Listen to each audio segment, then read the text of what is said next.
I've been, as if you've been watching any of these, I've talked about the game that I made. It's like a little whack-a-mole game, pretty much, but it's like the aesthetic is the coronavirus. Short little game. And you can find it at coronaattackgame.com. And so I had this other game idea. I had a couple of game ideas. One I've talked about on the Warpod before, and that was this dating app simulator thing. I'm putting that one on hold because there's another one I got excited about.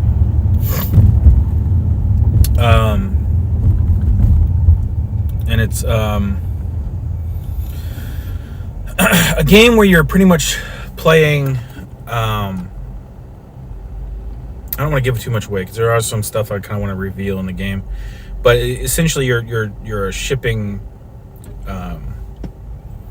like a space freighter, and you're shipping all this like cargo through space. The setting would be, of course, nondescript future. A lot of the details. Like, I kind of want to be vague about the setting, even in the game. I don't want to be too specific about the world building. A lot of it's just assumed. But anyway, I'm working on this game. I've got some basic stuff done with it. It's coming together well. Anyway, the concept of making a video game in React, which is something that's built on JavaScript.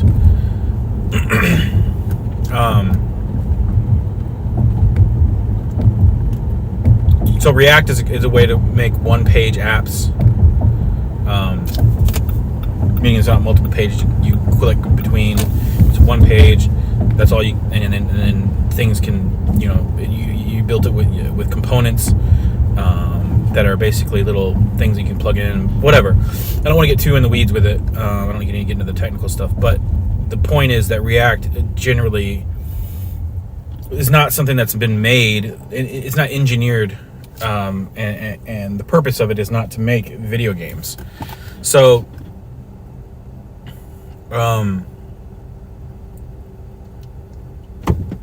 I just saw an opportunity and it's like, oh, I guess, I know how to use these things. I know how to use React. That's what I've been trying to learn more about. React was something I had trouble with when I was in the boot camp, the coding boot camp. I had a lot of trouble understanding it. Did not do well with that. But because of that, when the boot camp was over, I wanted to revisit it. Found a really good tutorial, and it's been going well. I'm understanding it a lot better. Anyway, so because I've been growing comfortable with it, that's what I knew the tools, I knew the stuff inside React. I knew how to use them. I was like, I know I can make a game with this. Like, I know how to string these things together to make a game. Some things I've had to look up and specific things and figure out. But anyway, my point is you're not supposed to. It's not designed to make video games. So what I did was I actually looked to see if anybody else had done it. And there's the first thing that came up when I searched, and I hadn't bothered to search until today. And because the game that I'm working on now is a little more complex, a little different, and so if I can get any advice and find something out there that's been done before, I can kind of make it work for me. So anyway, the first thing that comes up is this podcast. The podcast I actually already listen to on occasion. I don't listen to it very often. It's called Syntax, and it's about web development and stuff like that. And they did an episode in September. It was September 4th, I believe, 2019. This podcast episode comes up in my search, and they're interviewing someone who did exactly that, and they created this little RPG. It's almost like Pokemon, but you're a developer. Anyway, it was kind of inspired by his real life in a way, and he made basically a little RPG game out from React, which is exactly what I'm doing. And so I'm excited about it because I started listening to the episode. I was listening to it while I was at work, but I had to pause it about halfway through because I was actually sitting there just taking notes and I wasn't actually working, which is what I should have been doing.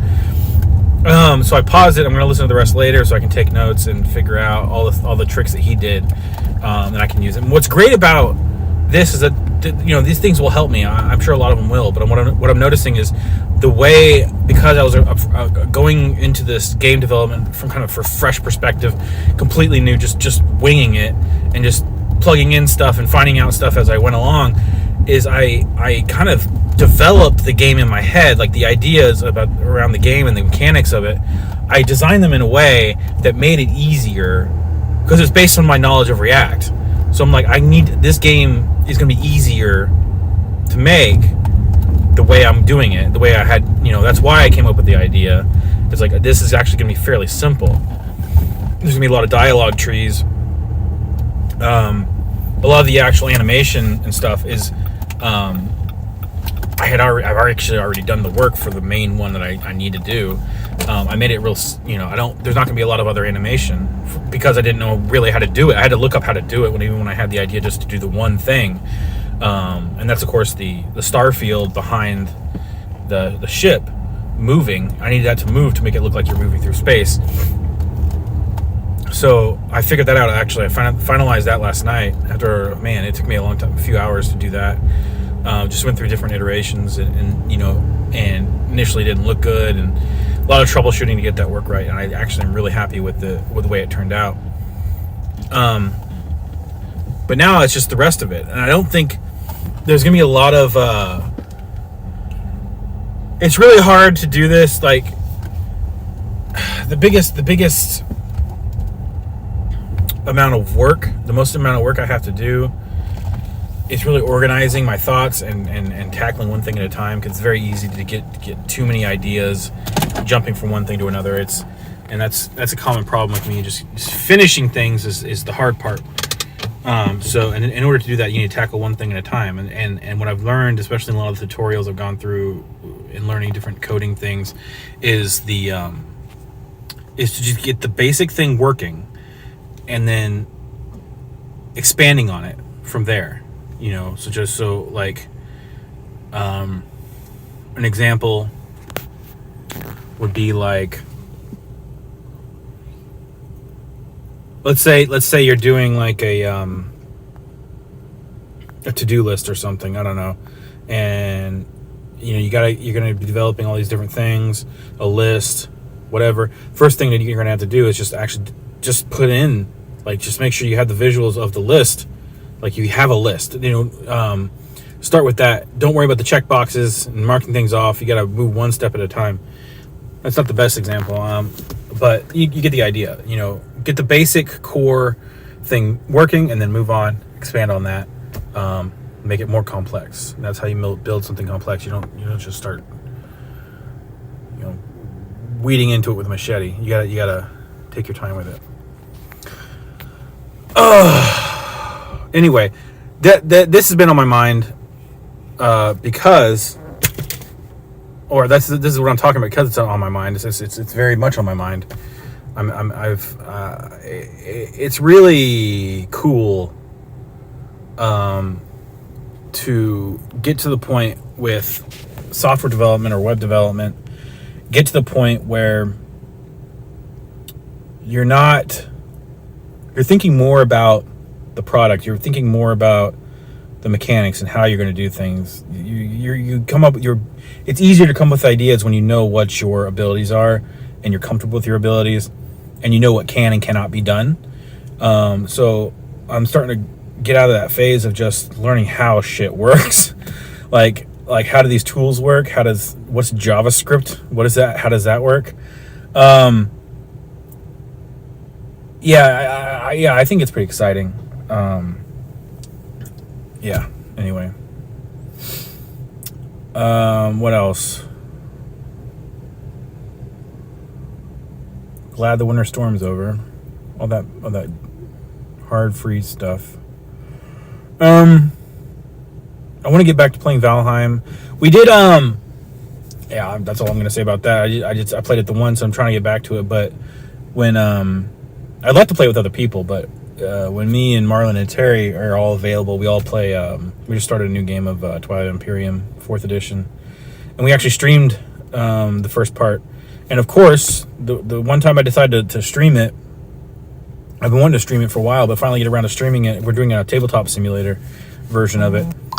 We finally get around to it, and we have technical difficulties right off the bat, and it's like half an hour before we can even start doing anything because Terry's having trouble staying connected and stuff. So, I mean, that video's out there.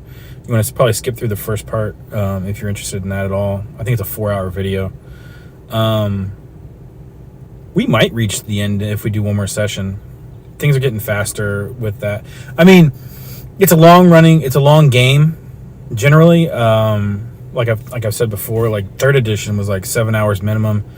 4th edition, I think, is a little less. I think we've done a game in 5 hours. But we got the new expansion on the... I have the physical expansion. I bought that. But we are doing the tabletop simulator with the expansion. There's like, I don't know, 6 new races. A lot of stuff they've added, which is great. I don't know if that stuff adds much to the playtime, but yeah, I think we'll finish. I don't want to jinx it, but like at this point in the game, I'm leading. I'm winning.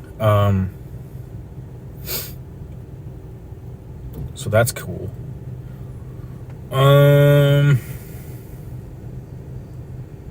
It's very rare that I'm winning in that game ever. I love the game, but I don't win very often. I've only won, I think, 2 other times. One time we cut it early. It just looked like I was going to win, so they just let me have it. And then the first time I ever won was when one of the old expansions came out for the 3rd edition, and then the Embers, I don't remember the full name of the race, but they're the Embers is what we call them. They start with War Sons, which is the strongest unit in the game. So, I mean, it's no surprise I would have won with them. So that victory always felt kind of cheap because the Embers are such a big deal with their War Sun technology. Sorry, my arm was getting tired. Anyway, I'm gonna cut this video. I need to get inside. I don't know what time is it. It's 12:13. I don't really remember what time I left for lunch, but no one really watches that. Oh, I've been trying to do a little bit of a developing on my game during lunch. If I'm going to do videos and eat lunch, you know, that doesn't leave me a lot of time. So I'm going to try to work on it a little bit. I'll try to remember to do more of these videos. I need to do more work with Instagram and stuff and get stuff out there.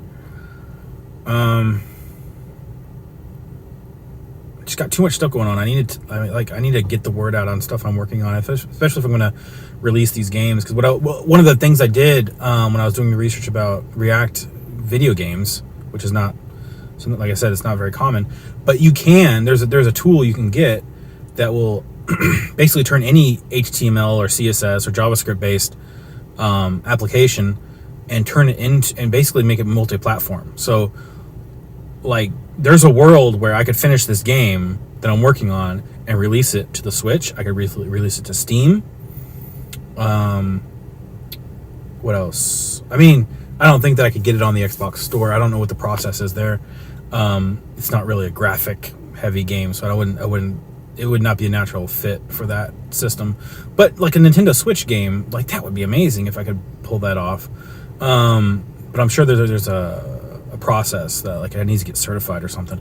Although there is a lot of garbage games on the Switch, like kind of like turning into the Steam store where there's just a lot of garbage. I don't know. Just making a published game, like that would be a bucket list item there. Like that'd be really cool if I can actually make it worthwhile and actually fun. Because that's why I haven't told you a lot about the games, because like a lot of story beats I want to be kind of the surprises that go through the game.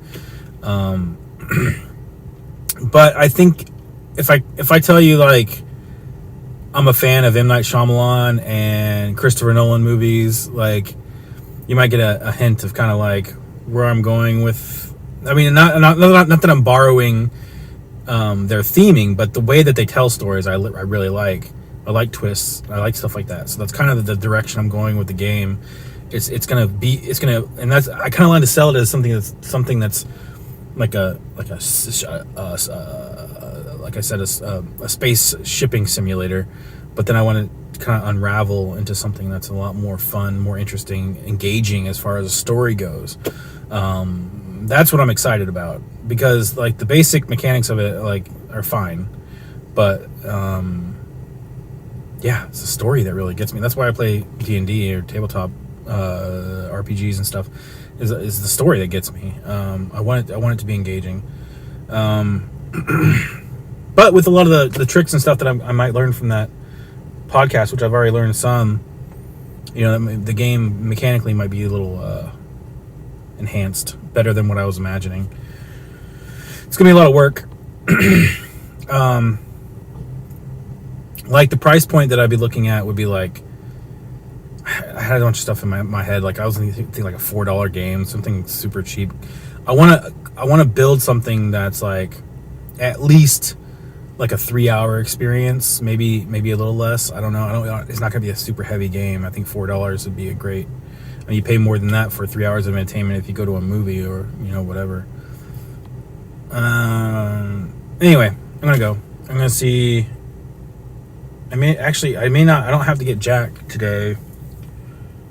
So, and I usually actually get off work early almost every day, so I can get home and maybe just develop and then wrap up work earlier. I think that's what I'll do. I'll just tear through work. So I'll check you guys later. Zach and I are working on another Warpod. Well, not Warpod, but another show on the Warlocks channel. You have that to look forward to. We're working on that. Hoping we can record soon. We haven't talked about the schedule yet. We probably want to do a Warpod before the end of the weekend. So today's Tuesday. So before the end of day Sunday, we should have, I would like to have a Warpod episode and an episode of this new show that we're working on done. And those be released.